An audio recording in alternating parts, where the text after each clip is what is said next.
Shrimad home remedies में आपका स्वागत है। और हम आपको बताएंगे कि जब आप मंदिर में प्रवेश कर जाते हैं तो वो आपको किन किन बातों का ध्यान रखना चाहिए। देखिए, सनातन धर्म कुदरत के कण कण में मानव भगवान को देखता है। इसी आस्था से कई देवी देवताओं की पूजा की जाती है। इसलिए हर देवालय मन, विचार और व्यवहार को पवित्र व साधने वाली, ऊर्जा देने वाली शक्ति स्थल माने जाते हैं।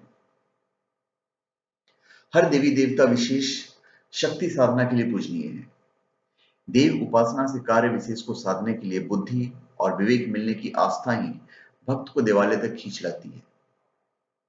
क्योंकि देव शक्ति से जुड़ी यही श्रद्धा और आस्था सब कुछ संभव करने वाली मानी गई है। इसलिए यह भी जरूरी है कि देवालय में पहुंचकर देव दर्शन की मर्यादाओं का पालन हो। मैं आपको कुछ तरीके बताऊंगा, जो तरीके न केवल खुद के साथ बल्कि दूसरे के भी देव आस्था खंडित होने से आप बचाएंगे, बल्कि औरों को विधर्म आचरण के लिए प्रेरित करेंगे। मंदिर में प्रवेश करते वक्त बहुत धीमी आवाज में आप घंटा बजाएं, ताकि ज्यादा आवाज से दूसरों का ध्यान भंग न हो।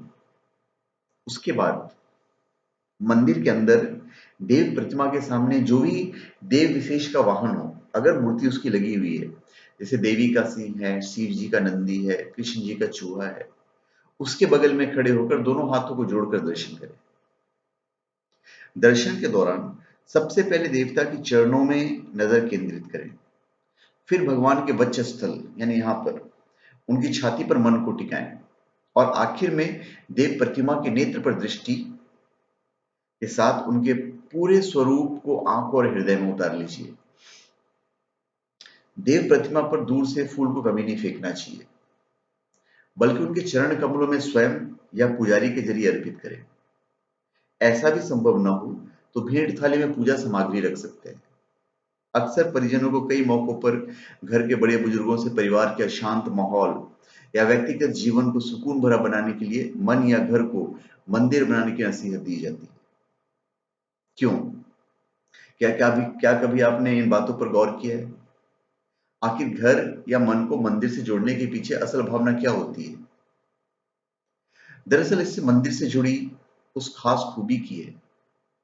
ये उस ओर संकेत करती है जो मानसिक तौर पर सुखी रहने के बाद बेहद जरूरी है, सुखी रहने के लिए बेहद जरूरी है। मन और घर के लिए अहम बात है शांति। शांति की ही बात करें तो देवता और मंदिर की मर्यादा बनाए रखने के अलावा कुछ खास वजहों से भी जरूरी मानी जाती है। आखिर मंदिर जाए तो वहां पे शांति क्यों बनाए रखनी चाहिए? इसकी भी खास वजह है। शास्त्रों में बताया गया है कि प्रकृति 3 गुणों से बनी है, और ये तीन गुण है सत, रज और तम। सात्विक गुण, रजुगुण और तमोगुण। देवता सत्व गुणों के प्रतीक हैं, सद्गुण के प्रतीक हैं। इसलिए माना जाता है कि मंदिर की देव मूर्तियां से भी सात्विक ऊर्जा निकलकर चारों ओर फैलती है। किंतु पूजा, कीर्तन या आरती को छोड़ दूसरी तरह की अनावश्यक बातों या अपशब्दों से निकलने वाली रजोगुनी और तमोगुनी ऊर्जा इसमें रुकावट बनती है। इससे भक्त और श्रद्धालुओं को दैवीय ऊर्जा का पूरा लाभ नहीं मिल पाता है।